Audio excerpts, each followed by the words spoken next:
जय माँ एकादशी अथ कामदा एकादशी महात्म्य। कुंती पुत्र धर्मराज युधिष्ठिर बोले कि हे भगवान, अब आप मुझे श्रावण मास के कृष्ण पक्ष की एकादशी की सविस्तार कथा सुनाइए। उस एकादशी का नाम तथा उसकी विधि क्या है, उसमें कौन कौन से देवता की पूजा होती है। श्री कृष्ण भगवान बोले कि हे राजन, मैं एकादशी की कथा कहता हूं, ध्यान पूर्वक सुनो। एक समय इस एकादशी की पावन कथा को भीष्म पितामह ने लोकहित के लिए श्री नारद जी से कहा था। एक समय नारद जी ने पितामह से पूछा कि आज मेरी श्रावण माह के कृष्ण पक्ष की एकादशी की कथा सुनने की इच्छा है, अतः अब आप एकादशी की व्रत कथा विधि सहित सुनाइए। भीष्म पितामह श्री नारद जी के वचनों को सुनकर बोले कि हे नारद जी, आपने मुझसे यह अत्यंत सुंदर प्रश्न किया है। अब आप ध्यान लगाकर सुनिए। श्रावण माह के कृष्ण पक्ष की एकादशी का नाम कामदा एकादशी है।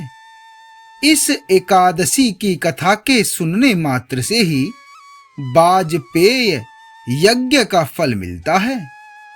कामदा एकादशी के व्रत में शंख, चक्र, गदाधारी विष्णु भगवान की पूजा की जाती है। जो मनुष्य इस एकादशी को धूप, दीप, नैवेद्य आदि से भगवान श्री विष्णु जी की पूजा करते हैं, उन्हें गंगा स्नान के फल से भी बड़ा फल मिलता है।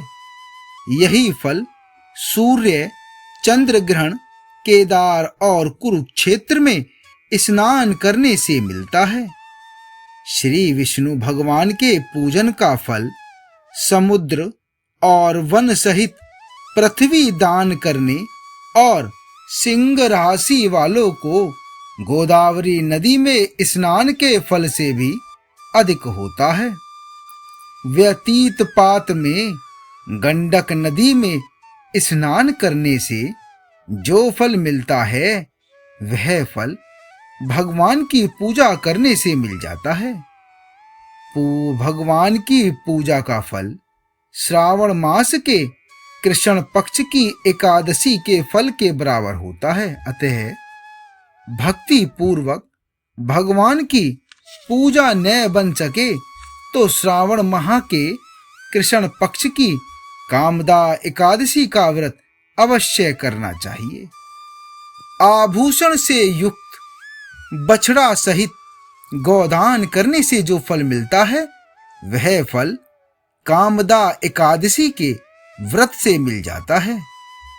जो उत्तम द्विज श्रावण माह के कृष्ण पक्ष की कामदा एकादशी का व्रत करते हैं तथा श्री विष्णु भगवान की पूजा करते हैं, उससे समस्त वेद, नाग, किन्नर, पितृ आदि की पूजा हो जाती है।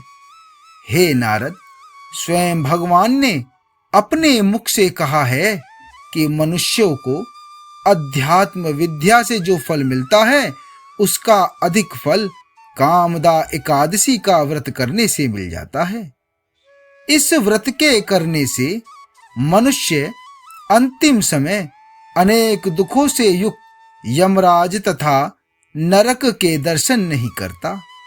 कामदा एकादशी के व्रत तथा रात्रि के जागरण से मनुष्य को कुयोनि नहीं मिलती और अंत में स्वर्गलोक को जाता है।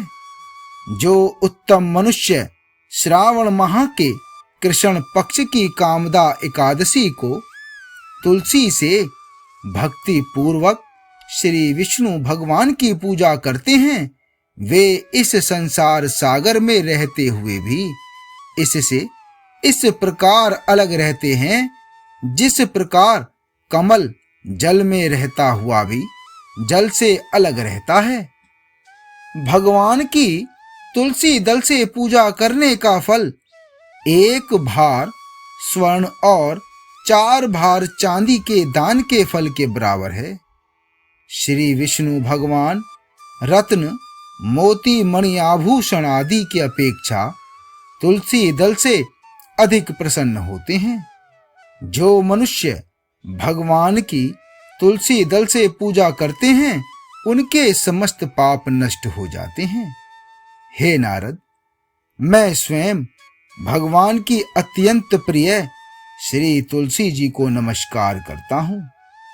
तुलसी जी के दर्शन मात्र से मनुष्य के समस्त पाप नष्ट हो जाते हैं और शरीर के स्पर्श मात्र से मनुष्य पवित्र हो जाता है।